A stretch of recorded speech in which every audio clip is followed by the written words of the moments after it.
উপকার করি। মানুষ যে আমার পিছনে লাগে, আমি রুগী ছাড়িয়ে দিলাম, আসেন ইনশাল্লাহ কেউ লাগবেন আপনার। মানুষ ধরে নিয়ে আইছে আমার কাছে, দেনাকে ধরে নিয়ে আইছে, ধরে আনছেন না? আর এখন ধরা লাগতেছে ইনশাল্লাহ। আপনার সকলে মিলে দোয়া করবেন, আল্লাহ কার হাতের ওসিলা কে মাফ হয় কেউ জানেন। আমার কাছে সরাসরি ভিডিও দেখেন আপনি। এই জন্য মানুষের দোয়া থাকলে আমার আল্লাহ যদি রক্ষা করে, তা আমারে কেউ অনেকে ক্ষতি করবেন, কিভাবে করবেন, আমার আল্লাহ রক্ষা করবে। আমি মানুষের কতটুকু করতেছি আপনারা নিজেরা দেখেন। এই যে রুগীটা, আমি কোনো ঔষধপাতি কিছু খাই।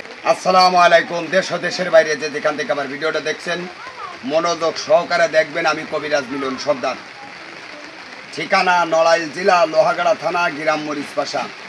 প্রতিনিয়ত আমি ভিডিওগুলো দিয়ে থাকি, সবসময় বলে থাকি যে যেখান থেকে আসবেন আল্লাহর প্রতি ভরসা নিয়ে আপনারা আমার কাছে আসবেন। আমি কেউরে ভালো করে দিতে পারবো, ভালো হয়ে যাবেন এই আশাগুলো আমি দিই না। কারণ ভালো করার মালিক একমাত্র উপর আল্লাহ। কেউ নিয়ত করে বাড়ির থেকে বেরোয়েন না যে কবিরাজরে কন্ট্যাক্ট দিবানি, কবিরাজ সেরে দিবেন না। কবিরাজ সাথে পারি না, আমি পারি না। আমি দিতে পারি, সারাইতে পারি না। আমি শুধু থেরাপিগুলো দিই। আপনারা কোথা থেকে আসছেন? মিরপুর। ঢাকা মিরপুর 10 নম্বর। আমারে কি বিশ্বাস করে আইছেন? জি।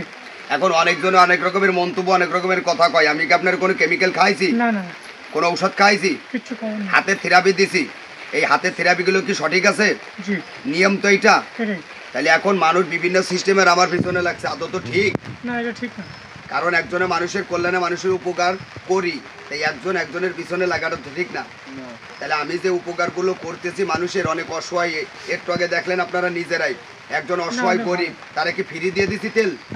আচ্ছা, সবাইরে যদি ফ্রি দিই আমার কি চাটি বাটি থাকবে? তাইলে যার আছে তার কাছ থেকে নিয়ে আরো 5 জনকে বাঁচাইতে হবে, এটা না? এই জন্য এখন আপনারা, আমি এইমাত্র দেখছি ট্রিটমেন্টটা দিছি, ওষুধ দিনে কিছুদিন এই হাত দ্বারা টানছি, মালিশ করছি, আঙ্গুলগুলো টানছি, কোটিডারে ঢুকাইছি। আচ্ছা, এখন আপনার কেমন লাগতেছে? আরাম লাগতেছে? পাতলা লাগে? হাঁটতে পারতেছেন? ইনশাল্লাহ কোন আলহামদুলিল্লাহ। আমার জন্য একটু দোয়া রাখবেন। শয়তান বদলাত লাগছে যাতে কেউ কারোর ক্ষতি আমার না করতে পারে, আল্লাহ যেন রক্ষা করে। এই দোয়াটা করেন ইনশাল্লাহ। তাহলে একটু তারা মানুষকে আটায় একটু দেখায়। আসেন ভাই, আপনারা দেখতে থাকেন আমি মানুষের কতটুকু কল্যাণে উপায় নাই। থেরাপি দিচ্ছি, টানছি, আবার গরিব অসহায় সকাল থেকে এখন তো 3 জনের দিচ্ছি ফ্রি। আমি তো গরিব, আমার কি আছে? 10 জনের কাছে নিয়েই 2-5 জনকে আমি অসহায় গরিবরে যার নাই তারে আমি ফিরিয়ে দিই। তা যে যেখান থেকে ভিডিও দেখতেছেন ভাই, আমার এই রুগীর জন্য একটু দোয়া করবেন মন খুলি। আপনাদের দোয়াই আল্লাহ যেন ভালো করে, সুস্থ করে। ভিডিওটা 10 জনের কাছে শেয়ার করে দেবেন, ফলো দেবেন, লাইক দেবেন, কমেন্টে লিখে জানাবেন। যে যা খারাপ মন্তব্য করতেছেন মন্তব্য আগে বন্ধ করেন, কারণ অন্যের সমালোচনায় গীবাত গাওয়ায় ঈমান নষ্ট হয়। কে করতেছে কি এই জিনিসটা আগে দেখেন, যাচাই করেন যে তার ধারায় মানুষের উপকার হচ্ছে কি হচ্ছে না। এবং তার পাশাপাশি সবাই যে আমার কাছে সবাই ভালো হবেন এটা কিন্তু আমি কোনো সময় বলি না। কেউরে ফোন করেও আনি না যে আপনি আমার কাছে আসেন আমি আপনার সারাই দেবেন, ভালো করে দেবেন না। মানুষ আমার কাছে বিশ্বাস করে আসতেছে। আপনার তো কতজনে কত কথা বলছেন, জিজ্ঞেস মানা করছে, অনেক লোক মানা করছে, জানেন না এই জায়গা যাইয়েন না, ভালো না। তারপরও তো আপনি বিশ্বাস করে আইছেন, তাহলে মনে টানছে তো আইছেন।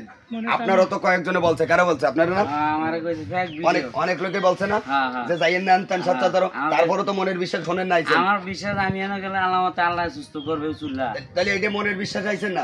তাহলে আল্লাহ ভরসা। আপনারা আমার জন্য একটু দোয়া রাখবেন। আমার রোগীদের জন্য সবসময় আমি আপনাদের কাছে একটু রিকোয়েস্ট, অনুরোধ করি ভাই, 2 হাত জোর করি, এইসব রোগীদের একটু দোয়া করেন। আল্লাহ যেন আপনাদের দোয়াই আল্লাহ যেন সুস্থ বা ভালো করেন। এই রোগগুলো আর যেন আল্লাহ কেউ না দেয়। কেউ যদি না থাকে তখন আমি চাচ্ছি তো তারা সুস্থ থাকুক, আমি দরকার হয় অন্য কিছু করে খাবানি, সেও ভালো, কিন্তু রোগ আল্লাহ যেন না দেয়। তা আপনার সকলে মিলে আমার জন্য দোয়া করুন। ভিডিওটা 10 জনের কাছে শেয়ার করে দিন, দেখার সুযোগ করে দিন। সবাই ভালো থাকবেন, সুস্থ থাকবেন। আল্লাহ হাফেজ।